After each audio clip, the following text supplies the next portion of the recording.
Okay, ಲಲ್ಲಿ ರವಿ ಅವರು ಅಂದ್ರೆ ನಿಮ್ ತಂದೆಯವರು ನಿಧನರಾದಾಗ ನಿಮ್ಗೆ ಹೆಂಗ್ ಗೊತ್ತಾಯ್ತು, ಅಥವಾ ಲಲ್ಲಿ ರವಿ ಅವ್ರಿಗೆ ಏನಾದ್ರು ತಿಳಿಸುವಂತ ಪ್ರಯತ್ನ ಮಾಡಿದ್ರ? ನಾನು ಪ್ರಜ್ಞೆನೆ ಹೊರಟೋಗಿತ್ತು ಸರ್ ನನಗೆ.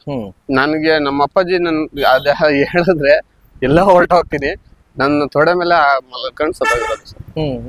ನನ್ನ ತೊಡೆ ಮೇಲೆ ಚಿಕ್ಕ ಏಜ್ ನನಗೆ, ಆವಾಗ ತೊಡೆ ಮೇಲೆ ಮಲ್ಕೊಂಡ್ ಡೆತ್ ಆದವ್ರೆ ಅಂದ್ರೆ ನನಗೆ ಯಾವ ತರ ಹೊರಟೋಗಿದೆ.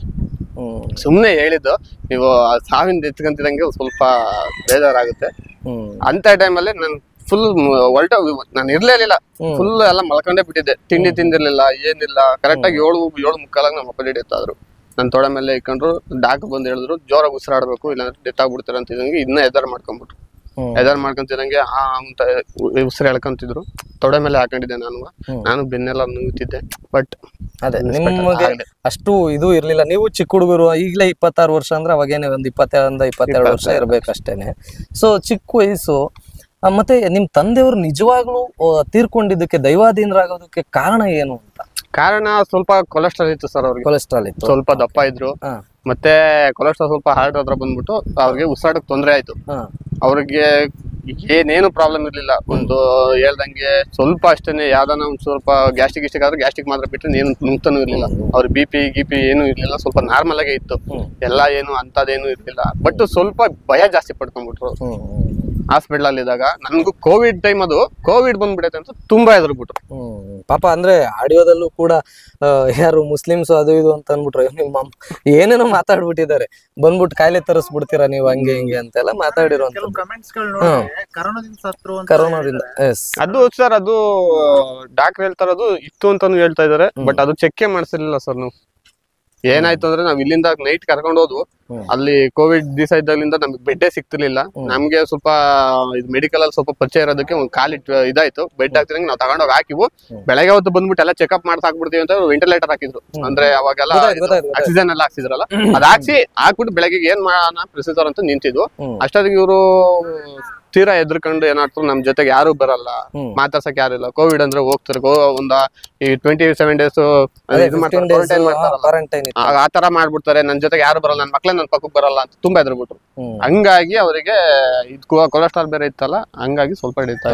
ಇನ್ನು ಕೆಲವರಿಗೆ ಅದೇ ಆಸ್ ಇಟ್ ಈಸ್ ಲಲಿ ರವಿ ಅವ್ರ ಬಗ್ಗೆನೇ ಹೇಳುವಂತದ್ದು, ಇವನ್ ಕೊಡ್ತಾ ಇದ್ದಿದ್ ಕಾಟಗಳು ಅರ್ಧ ಇತ್ತು, ಮನ್ಸಿನಲ್ಲಿ ಕಾಡ್ತಾ ಇರ್ತಿತ್ತು, ಹಾಗೆ ಹೀಗೆ ಅಂತಾರೆ. ಅದ್ರ ಬಗ್ಗೆ ನಿಮ್ಗೆ ಏನ್ ಅನ್ಸುತ್ತೆ? ಕಾಟ ಅಂತ ಏನಿರ್ತಿರ್ಲಿಲ್ಲ ಸರ್. ಅವರು ಪಾಪ ಖುಷಿಯಾಗೇ ಇರೋರು. ಏನೋ ಸ್ವಲ್ಪ ಟೆನ್ಷನ್ ಇದ್ದಾಗ ಅವ್ರು ಬೈತಾ ಇದ್ರದ್ದು ನಿಜನೇ.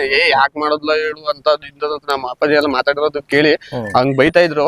ಆದ್ರೆ ಬಿಟ್ರೆ ಇವ್ರು ಅಷ್ಟೇನೆ, ಅಂದ್ರೆ ರವೀಣನು ಅಷ್ಟೇನೆ. ಬಂದ್ರೆ ಒಂಚೂರು ಏನೋ ಹುಷಾರಿಲ್ಲ ಬರೋರು. ಬಟ್ ಡೆತ್ ಆದಾಗ ಯಾಕೆ ಬರ್ಲಿಲ್ಲ? ಅಲ್ಲ, ಈಗ ಅವರು ಸಮರ್ಥನೆ ಮಾಡ್ಕೊಂಡಿದ್ದಾರೆ. ಹಳ್ಳಿ ಟಿವಿ ಅನ್ನೋ ಚಾನಲ್ ಮತ್ತೆ ಮಾಸ್ಟರ್ ನ್ಯೂಸ್ ಅನ್ನೋ ಒಂದು ಚಾನಲ್ ನಲ್ಲಿ ಏನಂತ ಸಮರ್ಥನೆ ಮಾಡ್ಕೊಂಡಿದ್ದಾರೆ ಅಂದ್ರೆ, ಲೈಕ್ ಇವತ್ತಿಗೂ ನರಸಿಂಹರಾಜು ಬಳ್ಳಾಪುರ ತೀರ್ಕೊಂಡಿದ್ದಾನೆ ಅನ್ನೋದು ನನ್ಗೆ ಅದನ್ನ ಅನ್ಸಲ್ಲ. ನನ್ಗೆ ಅವ್ನ ಮನೆಗೆ ಹೋಗಿ ಫೋಟೋ ನೋಡ್ಬಿಟ್ರೆ ತೀರ್ಕೊಂಡಿದ್ದಾನೆ ಅಂತ ಅನ್ಸ್ಬಿಡುತ್ತೆ. ಅವ್ನು ಇವಾಗ್ಲೂ ನನ್ ಜೊತೆಗೆ ಇದ್ದಾನೆ ಅಂತಾನೆ ಅಂದ್ಕೊಂಡಿರ್ತೀನಿ, ಹಾಗೆ ಹೇಗೆ ಅಂತ ಹೇಳ್ತಾರೆ. ಸೊ ಏನ್ ಹೇಳ್ತೀರಿ ತಾವ್ ಅದಕ್ಕೆ? ಸರ್ ಅಂದ್ಕೊಂಡ್ರಿ ಸರ್, ಈಗ ಬರಾಕ್ ಆಗಲ್ಲ, ಓಕೆ ಒಪ್ಕೊಂತೀನಿ. ತುಂಬಾ ಕ್ಲೋಸ್ ಆಗಿದ್ರು, ಆತ್ಮೀಯ ಆಗಿದ್ರು, ಬರಾಕ್ ಆಗ್ಲಿಲ್ವಾ? ಏನ್ ಮಾಡ್ಕೊಂಡೆ? ನನ್ ಪರಿಸ್ಥಿತಿ ಹೆಂಗಾಗಿತ್ತು ಅಂದ್ರೆ, ನಾನು ಆಲೆ ಫುಲ್ ಅನ್ಕಾನ್ಶಿಯಸ್ ಆಗಿದ್ದೆ. ನನಗೇನು ತಲೆನೇ ಓಡ್ತಾ ಇಲ್ಲ ಅಂತ ಟೈಮಲ್ಲಿ. ಅಪ್ಪಾಜಿ ಒಬ್ರನ್ನೇ ಅಲ್ಲಿಂದ ಕರ್ಕೊಂಡ್ ಬರ್ಬೇಕು, ಅದು ಸಮೇತ ನಾನು ನೋಡಿಲ್ಲ. ಇಲ್ಲಿ ಬಂದು ನಾನು ಮಣ್ಣು ಮಾಡ್ಬೇಕಾದ ಸಮೇತ ನನಗೆ ಬಂದಿರೋದು ಎಲ್ಲ ಗೊತ್ತಾಗಿರೋದು ಅಂತ ಅಷ್ಟು ಆಗಿರೋದು. ಹೆಂಗ್ ಮಾಡ್ಕೊಂಡೆ ನೀನು, ಏನ್ ಮಾಡ್ತಿದ್ಯಾ, ಅಟ್ಲೀಸ್ಟ್ ಮುಂದಕ್ಕೆ ಏನ್ ಮಾಡ್ತಿದ್ಯಾ, ಅಟ್ಲೀಸ್ಟ್ ಅವೆಲ್ಲ ಒಂದ್ ಚೂರು ಹೇಳಿದ್ರೆ ಸ್ವಲ್ಪ ಧೈರ್ಯ ಇರೋದು. ಈಗ ನೀವು ಕೂಡ ಒಬ್ಬ ಮಗ. ಸೊ ಒಬ್ಬ ಮಗ ಅಂದ್ರೆ ಖಂಡಿತವಾಗಿ ವೀಕ್ಷಕರೇ, ಈಗ ಏನಪ್ಪಾ ಅಂತಂದ್ರೆ, ಇವರು ಲಲ್ಲಿ ರವಿ ಏನಾದ್ರು ಆಗಿನ ಮೂಮೆಂಟ್ ಅಲ್ಲಿ ಇವರ ಜೊತೆಗೆ ನಿಂತಿದ್ರೆ ಇನ್ನೂ ಒಂದ್ ಸ್ವಲ್ಪ ಧೈರ್ಯ ಇರೋದು ರೀ.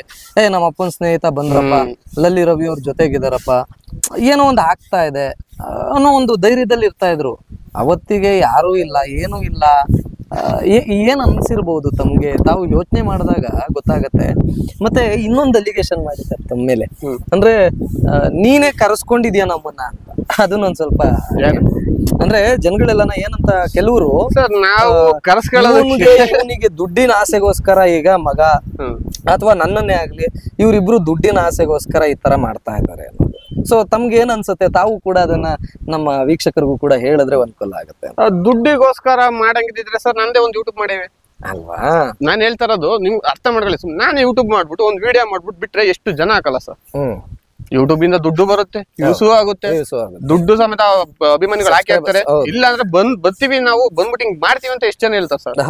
ಎಷ್ಟೋ ಜನ ನನ್ ನಂಬರ್ ಸಿಕ್ಕಿಲ್ಲ ಅಂತ ಸಮೇತ ಫೋನ್ ಎಲ್ಲಿಲ್ಲ ಅಂತ ತಗೊಂಡು ನನಗೆ ಫೋನ್ ಮಾಡಿ ಹೇಳಿರೋದು ಅವ್ರಿಗೆ ಅಭಿಮಾನಿಗಳು. ಸರ್ ನಾವ್ ಇದ್ದೀವಿ ಜೊತೆಗೆ, ಬೇಕಾದ್ರೆ ಸಮಾಧಿ ಮಾಡ್ಬೇಕಾರೆ ಹೇಳಿ, ಮಾಡ್ಬೇಕಾದ್ರೆ ಹೇಳ್ರಿ ಅಂತಾರೆ. ಆದ್ರೆ ನಾವ್ ಹೆಂಗ್ ಮಾಡೋಣ, ನಂದು ಹೋಗ್ಬಾರ್ದು ಅಲ್ಲಿಗೆ, ಅದಕ್ಕೋಸ್ಕರ ನಾನ್ ಮಾಡ್ತಿಲ್ಲ. ಬೇಕಾದ್ರೆ ಅವ್ರು ರವಿಯಣ್ಣವ್ರು ಬರ್ಲಿ, ಬೇಕಾದ್ರೆ ಬಂದ್ಬಿಟ್ಟು ನಿಂತ್ಕೊಂಡು ಮುಂದ್ ನಿಂತ್ಕೊಂಡು ಒಂದ್ ಆರ ಪೂಜೆ ಮಾಡ್ಬಿಟ್ಟು ಬೇಕಾದ್ರೆ ಒಂದು ಸಮಾಧಿ ಕಟ್ಟಿಸ್ತೀವಿ ಅಂತ ಹೇಳ್ಬಿಟ್ರೆ ನನಗೆ ಎಷ್ಟೋ ಖುಷಿ ಆಗುತ್ತೆ. ನೋಡಿ, ಇವರು ಮೊನ್ನೆ ಆಡಿಯೋದಲ್ಲೂ ಕೂಡ ಅದನ್ನೇ ಹೇಳಿದ್ದು ವೀಕ್ಷಕರೇ. ಏನಂತ ಹೇಳಿದ್ರು, ಈಗ ತನ್ನ ತಂದೆಯ ಸಮಾಧಿನ ತಾವೇ ಕಟ್ಟಿಸಬಾರದು, ಏಳಿಗೆ ಆಗಲ್ಲ ಅನ್ನೋದು ಈಗ ಹಿಂದಿನ ಕಾಲದಿಂದ ಬಂದಿರುವಂತದನ್ನ ಕೆಲವರು ಪಾಲಿಸ್ತಾರೆ, ಕೆಲವರು ಪಾಲಿಸಲ್ಲ.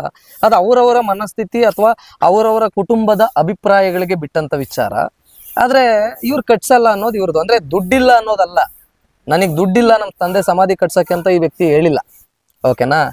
ಸೊ ಕಟ್ಟಿಸ್ತೀನಿ, ಬೇಕಿದ್ರೆ ಯಾರಾದ್ರೂ ಮುಂದೆ ಬಂದ್ರೆ ಕಟ್ಟಿಸ್ತೀನಿ ನಾವು ಅಂತ ಅಂದ್ಬಿಟ್ಟು ನಾನೇ ಬೇಕಿದ್ರೆ ಕೊಟ್ಬಿಡ್ತೀನಿ ಅನ್ನೋಂಥ ಮನಸ್ಥಿತಿ ಇರ್ತಕ್ಕಂಥ ವ್ಯಕ್ತಿ. ಮತ್ತೆ ದುಡ್ಡು ಅಂತ ಬಂದಾಗ್ಲೂ ಅಷ್ಟೇನೆ ಅವ್ರು ಹೇಳಿದ್ರು, ನಾನೇ ಚಾನಲ್ ಮಾಡ್ಕೊಂಡಿದ್ದೀನಿ ಅಂದ್ರೆ ನನ್ನ ನರಸಿಂಹರಾಜು ಬಳ್ಳಾಪುರ ಮಗ ಅಂತ ಅಂದ್ಬಿಟ್ಟು ಎಲ್ಲ ತೋರಿಸಿದ್ರೆ ಸಬ್ಸ್ಕ್ರೈಬರ್ಸ್ ಅದೇ ಆಗ್ತಾರ್ರಿ. ಓಕೆನಾ? ನರಸಿಂಹರಾಜು ಬಳ್ಳಾಪುರ ಅಂತಂದ್ರೆ ಲಕ್ಷಾಂತರ ಜನ ಅಭಿಮಾನಿಗಳಿದ್ದಾರೆ. ಅವ್ರ ಮಗ ಏನೋ ಒಂದು ಯೂಟ್ಯೂಬ್ ಚಾನಲ್ ಇನ್ನೊಂದು ಮತ್ತೊಂದು ಮಾಡ್ತಾನೆ ಅಂದಾಗ ಸಬ್ಸ್ಕ್ರೈಬರ್ಸ್ ಆಗಲ್ವಾ? ಡೈಲಿ ನರಸಿಂಹರಾಜು ಅವ್ರು ಕುತ್ಕೊಂತಾ ಇದ್ದಿದ್ದು, ನಿಂತ್ಕೊಂತಾ ಇದ್ದಿದ್ದು, ಅವ್ರು ಓಡಾಡ್ತಾ ಇದ್ದಂಥ ಜಾಗಗಳನ್ನ ಎಲ್ಲ ತೋರಿಸಿದ್ರೆ ಅಷ್ಟೇ ಸಾಕು, ಅದರಲ್ಲೇನೆ ಲಕ್ಷಾಂತರ ಗಟ್ಟಲೆ ದುಡಿಬಹುದು. ಓಕೆನಾ? ನೀವು ಜಸ್ಟ್ ತೋರಿಸಿದ್ರೆ. ಓಕೆನಾ? ಹಿಂಗೆಲ್ಲ ಇರುತ್ತೆ. ದುಡ್ಡು ಈಗೇನೋ ದುಡ್ಡಿಗೋಸ್ಕರ ಇದೆಲ್ಲ ಸುಳ್ಳ್ರಪ್ಪ, ಇದೆಲ್ಲ ದುಡ್ಡು ಇನ್ನೊಂದು ಮತ್ತೊಂದು ಇವೆಲ್ಲ ಕೆಲವು ಗ್ಯಾಂಗ್ಗಳಿರ್ತಾವ, ಆ ಗ್ಯಾಂಗ್ಗಳವ್ರು ಮಾಡ್ಬೋದೇ ವಿನಃ ನಮ್ಗೆ ಆಸಕ್ತಿ ಅಂತ ಆಸೆಗಳು ನಮ್ಗಿಲ್ಲ. ಓಕೆನಾ? ಇನ್ನು ನೆಕ್ಸ್ಟ್ ಲಲ್ಲಿ ರವಿ ಅವ್ರದೇನೆ ಮಾತಿಗೆ ಬಂದ್ಬಿಡೋಣ. ಲಲ್ಲಿ ರವಿ ಅವರು ಆ ಒಂದು ಮಾತನ್ನ ಹೇಳಿದ್ರು, ನೀವು ಅದಕ್ಕೆ ಹೇಳಿದ್ರಿ ಬರ್ಬೋದಾಗಿತ್ತು ಇರ್ಬೋದಾಗಿತ್ತು ಅಂತ. ಅದಾದ್ಮೇಲೆ ಅವರು ಬಂದ್ರು ಅಂತ ಹೇಳಿದ್ರಿ. ಅಂದ್ರೆ ಇದೆಲ್ಲಾ ಕಾನ್ವರ್ಸೇಷನ್ಸ್ ಆಗಿ ಯಾವಾಗ್ಲೂ ಬರ್ಲಿಲ್ಲ ಅವರು. ನಿಮ್ ತಂದೆಯವ್ರು ಸತ್ತಾಗ ನಿಮ್ಗೊಂದ್ ಸಾಂತ್ವನನು ಹೇಳಿಲ್ಲ ಅಂತ ಅಂದ್ರಿ. ಯಾವಾಗ ಬಂದ್ರು ಅವ್ರು ನಿಜವಾಗಿ? ಬಂದೇ ಇಲ್ಲ ಸರ್. ಅಂದ್ರೆ ಇಲ್ಲಿಗೆ ಬಂದೇ ಇಲ್ಲ? ಇಲ್ಲಿಗೆ ಬಂದೇ ಇಲ್ಲ. ತಾವೆಲ್ರು ಕೆಲವು ಏನಂತಾರೆ, ಈ ಅಂಧ ಅಭಿಮಾನಿಗಳು ಅಥವಾ ಈ ಕೆಲವು ಸೋಕಾಲ್ಡ್ ಅಭಿಮಾನಿಗಳು ಅಂತ ಹೇಳ್ಕೊಳ್ಳೋಂಥವ್ರಿಗೆ ಇದು ನೋಡಿ ಕರೆಕ್ಟ್ ಆಗಿ ಹೇಳ್ತಾ ಇದ್ದಾರೆ. ಇವತ್ತಿನವರೆಗೂ ಲಲ್ಲಿ ರವಿ ಅವರು ನರಸಿಂಹರಾಜು ಬಳ್ಳಾಪುರ ಅವರ ಮನೆಗೆ ಬಂದೇ ಇಲ್ಲ. ಓಕೆನಾ? ಇದನ್ನೆಲ್ಲರೂ ಕೂಡ ತಿಳ್ಕೊಂಬಿಡಿ. ಮತ್ತೆ ನರಸಿಂಹರಾಜು ನಿಮ್ಗೆ ಏನಾದ್ರು ಫೋನ್ ಗೀನ್ ಏನಾದ್ರು ಮಾಡಿರೋದು ಉಂಟಾ ಲಲ್ಲಿ ರವಿ? ಸರ್ ಅವಾಗ ಮಾಡ್ತಿದ್ರು, ಅವರು ಮಾಮೂಲಿ ಪೇಜ್ ಎಲ್ಲ ಮಾಡಿದಾಗ ಮಾತಾಡ್ತಿದ್ರು. ಮಾತಾಡಾದ್ಮೇಲೆ ಹಿಂಗ್ ಕೊಡ್ತೀವಿ ಅಂತ, ಅಂದ್ರೆ 1 ವರ್ಷ 2 ವರ್ಷದ ಹಿಂದೆ ಕೊಡ್ತೀವಿ ಅಂತಾನು ಹೇಳಿದ್ರು. ಬಟ್ ನಾನೇನ್ ತಲೆ ಹಾಕೊಂಡಿಲ್ಲ. ಆಯ್ತು, ನಾನು ಒಂದ್ 2 ಸತಿ ಕೇಳ್ದೆ, ಅಟ್ಲೀಸ್ಟ್ ಅದು ಕೊಡೋ ದುಡ್ಡಲ್ಲಿ ಏನಾನ ಮಾಡಿಸ್ಬೋದು ನಮ್ಮ ಅಪ್ಪಾಜಿಗೆ ಅಂತ ಹೇಳ್ಬಿಟ್ಟು ಕೇಳ್ದೆ. ಅವಾಗ ಹಿಂಗ ಏನೋ ಸ್ಟ್ರಕ್ ಆಗೈತೆ, ಅಮೌಂಟ್ ಹಿಂಗ್ ಬಂದಿಲ್ಲ, ಏನೋ 25,000 ಏನೋ ಬಂದಿತ್ತೆ ಹಂಗಂತೆಲ್ಲ ಮಾತಾಡಾದ್ಮೇಲೆ ಅದಾದ್ಮೇಲೆ ನಾನ್ ತಿರ್ಗಾ ಎಷ್ಟೋ ಸತಿ ಟ್ರೈ ಮಾಡಿದೆ, ಸ್ವಿಚ್ ಆಫ್ ಅಂತ ಬಂತು. ಅವ್ರಿಗೆ ಇಂಟ್ರೆಸ್ಟ್ ಇಲ್ಲ ಅಂದ್ಮೇಲೆ ನಾವ್ ಇನ್ನೇನ್ ಸರ್ ಜಾಸ್ತಿ ಫೋರ್ಸ್ ಮಾಡಕ್ ನಮ್ಗೂ ಇಷ್ಟ ಆಗಲ್ಲ. ನೋಡೋಣ ಎಷ್ಟ್ ದಿವಸ ಆಗುತ್ತೆ, ಇಷ್ಟ ದಿವಸನೇ ಕಾಯ್ದಿದೀವಂತೆ. ಅಟ್ಲೀಸ್ಟ್ ಅವ್ರು ಬರ್ಲಿಲ್ಲ ಅಂದ್ರೆ ಲಾಸ್ಟ್ ಇನ್ನೇನಿಲ್ಲ, ಅಭಿಮಾನಿಗಳು ತೆಗಿಸ್ಕೊಂತೀನಿ, ಬೇಕಾದ್ರೆ ಅವ್ರ ಮನೆಗೆ ಹೋಗಿ ವಾಪಸ್ ಕೊಡ್ತೀನಿ. ಅಲ್ಲ, ಅಭಿಮಾನಿಗಳಿಗೆ ಹೇಳಿದ್ರೆ ಸಾಕು. ಹಾಕಿರೋದು ಯಾವ್ದಾದ್ರು ಒಂದ್ ಒಳ್ಳೆ ಅಕೌಂಟ್ ಅನ್ನ ಹಾಕಿದ್ರೆ, ಒಬ್ಬೊಬ್ರು ಹೇಳಿದ್ನಲ್ಲ ನಾನಾಗ್ಲೇನೆ, ಇವ್ರ ಜೀವನ ಪರ್ಯಂತ ಬದುಕಬಹುದ್ರಿ. 1 ರೂಪಾಯಿ ಒಬ್ಬೊಬ್ರು ಹಾಕಿದ್ರು ಕೂಡ. ಎಸ್, ಇಲ್ಲಿ ಇನ್ನೂ ಬಂದೇ ಇಲ್ಲ. ನಿನ್ನೆ ಏನೋ ಫೋನ್ ಮಾಡಿದ್ರು ಅನ್ನೋದೊಂದು ವಿಚಾರ ಗೊತ್ತಾಯ್ತು ನನ್ಗೆ. ಯಾರು ಲಲ್ಲಿ ರವಿ ಅವರು ತಮಗ್ ಫೋನ್ ಮಾಡಿದ್ದಾರೆ. ಏನದು ವಿಚಾರ ನಮ್ಮ ವೀಕ್ಷಕರಿಗೆ ತಿಳಿಸಿ. ಇಲ್ಲ, ಅವರು ಏನಾನ ಪ್ರಾಬ್ಲಮ್ ಹೇಳ್ಕೊಳ್ಳೋದಕ್ಕೋಸ್ಕರ ನನಗೂ ಫೋನ್ ಮಾಡಿದ್ರು. ನೆನ್ನೆ ದಿವಸ ಮಾಡಿದ್ರು.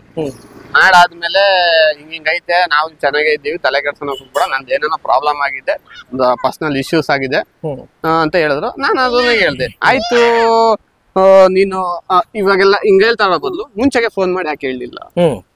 ಅಟ್ಲೀಸ್ಟ್ ಫೋನ್ ಮಾಡಿ ನನ್ನ ನಂಬರ್ ಇರೋದು ನಂದು 10 ವರ್ಷದಿಂದ ಇದೇ ನಂಬರ್, ಅಟ್ಲೀಸ್ಟ್ ನೀನ್ ಯಾಕೆ ಹೇಳಲಿಲ್ಲ? ಹೇಳ್ಬಿಟ್ರೆ ನಾನು ಅಟ್ಲೀಸ್ಟ್ ನಾನು ಒಂದ್ ಸ್ವಲ್ಪ ನಿಮ್ಗೆ ಆಗ್ಬೇಕು ಅಂದ್ರೆ ಆಗ್ತಾ ಇರ್ಲಿಲ್ವಾ? ಅಟ್ಲೀಸ್ಟ್ ಕೇಳಿದ್ರೆ ನಾನು ಏನಾದ್ರು ಬರ್ತಾ ಇರ್ಲಿಲ್ವಾ? ಆತರ ಕೇಳ್ದೆ. ಅದಕ್ಕೆ ಹಂಗಲ್ಲ ಕಣ, ನನ್ ಮೊಬೈಲ್ ಸಮೇತ ಸ್ವಿಚ್ ಆಫ್ ಮಾಡ್ಕೊಂಡು ಹೋಗೋ ಅಂತ ಪರಿಸ್ಥಿತಿ ಐತೆ, ಹಂಗೆ ಅಂತ. ಅಟ್ಲೀಸ್ಟ್ ಒಂದೇ ಫೋನ್ ಮಾಡಿ ಹೇಳಾಕ್ಬಿಟ್ಟು ನೆನ್ನೆ ಎಂತಕ್ ಮಾಡಿದ್ರು?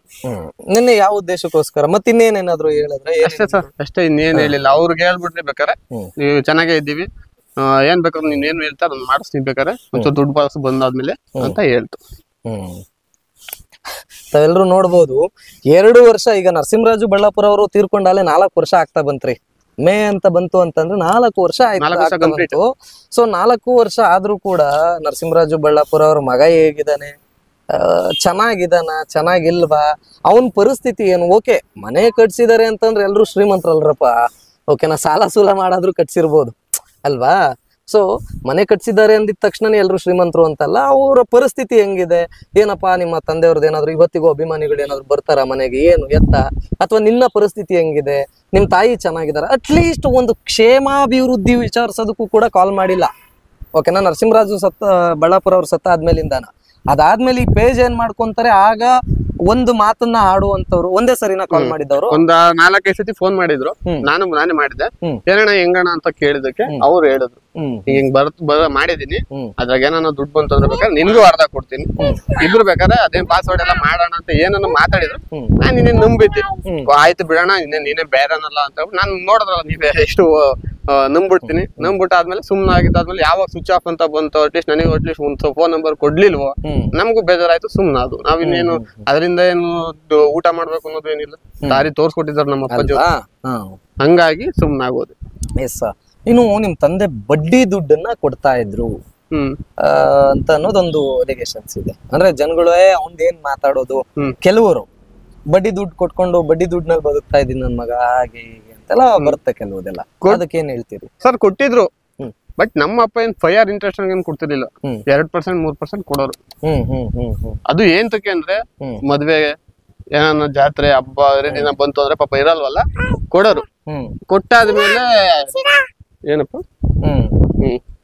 ಕೊಟ್ಟಾದ್ಮೇಲೆ ಇಸ್ಕೊಂಡವ್ರು ಸಮೇತ, ಅವ್ರನ್ನೇನ್ ಬೈತೂನು ಇರ್ಲಿಲ್ಲ ಏನಿಲ್ಲ, ಅವ್ರು ಕೊಟ್ಟಾಗ ಇಸ್ಕೊಂಡವ್ರು. ಇದಂತೆ ಹಿಂಕಣ ಅಂಕಣ ಅಂತಂದಾಗ ಸುಮ್ನು ಸಮೇತ ಆಗೋರು. ಅದ್ರಿಂದ ಬಂದಿದ್ ದುಡ್ಡು ಇಂದನು ನಮ್ನೆ ಸಾಕ್ತಿರ್ಲಿಲ್ಲ ಸರ್. ಅದಾದ್ಮೇಲೆ ಅವ್ರಿಗೆ ಹಿಂಗಾದಾದ್ಮೇಲೆ ₹1 ಸಮೇತ ಯಾರೋ ಕೊಡ್ಲಿಲ್ಲ. ಅಂದ್ರೆ ಈಗೆಲ್ಲ ಕೆಲವೆಲ್ಲ ವಿಡಿಯೋದಲ್ಲೇ ಹೆಸರು ಹೇಳ್ತಾರಲ್ಲ, ಅದೆಲ್ಲ ಅದೇ ಅವ್ರಿಗೆಲ್ಲ ಕೊಟ್ಟಿದ್ರ ಅವಾಗ ನಾನ್ ಹೆಂಗ್ ಕೇಳೋಣ ಸರ್ ಹೋಗಿ? ಅಂದ್ರೆ ಮುಗ್ದು ಅವಾಗಲೇ ಬಂದ್ ಇಸ್ಕೊಂಡ್ರು ಅಂದ್ರೆ ಮುಗ್ದು. ಸೇಮ್ ಇದೇ ಆಗಿದ್, ಸೇಮ್ ಹಿಂಗೆ ಆಗಿದ್ದು. ನಾನು ಒಂದ್ 3-4 ಜನ ಪರಿಚಯ ಇದ್ರು ಅಂತ ಹೋಗಿ ಕೇಳಿದೆ, ಇಲ್ಲಪ್ಪ ನಿಮ್ಮ ಅಪ್ಪಾಜಿ ಅವರು ನಿನ್ ಮಗಳು ಮದುವೆ ಇತ್ತು ಅಂತ ಹೇಳ್ಬಿಟ್ಟು ಎಲ್ಲ ಇಸ್ಕೊಂಡ್ರು. ಇನ್ನೇನ್ ಕೇಳೋಣ ನೋಡಿ. ಈಗ ಹೋಗಿರುವಂತ ದುಡ್ಡನ್ನ ಈಗ ಕೊಟ್ಟಿರೋರ್ನ ಕೇಳಿದ್ರೆ ಈಗ ಏನ್ ಹೇಳ್ತಾರ್ರಿ ಸತ್ತಾದ್ಮೇಲೆ? ಇಲ್ಲಪ್ಪ ನಿಮ್ಮ ಅಪ್ಪ ಇಸ್ಕೊಂಡ್ರು ಅಂತಾನೆ ಹೇಳೋದು, ಆ ತರನೇ ಆಗಿದೆ. ಇನ್ನು ಈ ಕೆಲವು ಮಾತುಗಳನ್ನ ಹೇಳ್ತಾರೆ, ಗೊಲ್ರಮ್ಮ, ಲಲಿತಾ, ಅವೆಲ್ಲ ಸುಮ್ನೆ ಅಲ್ಲ ನಾನು ಹೇಳ್ತಾ ಇರೋದು, ನಿಮ್ ತಂದೆಯವರು ಯಾವಾಗ್ಲೂ ಆಗಿರೋದು ನೀಗೆ ಎತ್ತಾ ಇದೆಯಲ್ಲೇ ಹಂಗೆ ಹಿಂಗೆ ಅಂತೆಲ್ಲ ಮಾತಾಡ್ತಾರೆ, ಅದ್ರ ಬಗ್ಗೆ ಏನ್ ಹೇಳ್ತಾರೆ? ಸರ್ ಅವ್ರ ಅಂತ ವ್ಯಕ್ತಿ, ಅವರು ಯಾರನ್ನೇ ಹೋದ್ರು ಅಮ್ಮ ಅಂದಂಗ್ ಬಿಟ್ಟು ಬಾಯಿ ತೆಗಿತಾ ಇರ್ಲಿಲ್ಲ. ಅಂತದಾಗೆ ಅವರು ಅವೆಲ್ಲ ಸುಳ್ಳು, ಸುಮ್ನೆ ಮಾತಾಡ್ಬೇಕು. ಏನು ಟೈಮ್ ಪಾಸ್ ಇರ್ತಿದ್ರಲ್ಲ, ಬೆಳಗ್ಗೆ ಹೊತ್ತು ಕೆಲಸ ಮುಗಿಸ್ಕೊಂಡ್ ಮುಂದಿರೋರು, ಕುಕಣರು ಮಾತಾಡೋರಲ್ಲ ಅಂತೇಳಿ ಸುಮ್ನೆ ಏನನ್ನ ಮಾತಾಡಿರೋದು ಅಷ್ಟೇ. ಅದನ್ನು ಸಮೇತ ನಂದು ಅಷ್ಟೇನೆ. ಇವಾಗ ಇಸ್ಪೀಡ್ ಆಡ್ಕೊಂಡ್ ಬಂದವನಿಗೆ ಯಾರು ಸರ್ ಅವೆಲ್ಲ ಸುಳ್ಳು ಸರ್.